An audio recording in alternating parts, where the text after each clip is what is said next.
Kufuatia elimu iliyotolewa na Jeshi la Zimamoto kuhusu mitungi ya gesi Dar es Salaam, bodaboda waiomba serikali kupewa elimu zaidi kuhusu ubebaji wa mitungi hiyo.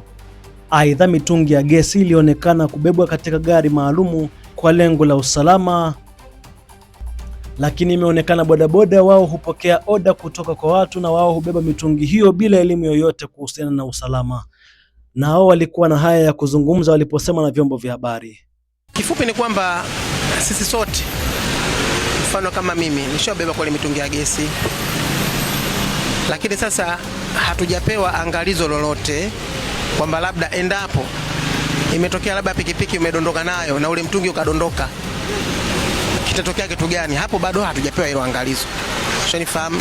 Elimu yangu kuhusu kubeba gesi si salama kubeba kwenye pikipiki, kwa sababu pikipiki inayoendesha ni chombo cha moto. Endapo pale natokea nimeanguka na mtungi wa gesi ikaenda kagusana na cheche kidogo ya betri, ni hatari, na hatari si kwangu tu, mpaka iza kwa vyombo vingine vya moto ambavyo viko jirani au na majumba pia. Hii ni chombo cha moto, tulichofundishwa kwa tutembea na ile wanasema nini tenki cha ile ndio tunatembea tukiwa tunaendesha. Hii natakiwa uwe umeweka pembeni ili muda wote emergency ikitokea nini sijui ndio unatingisha hii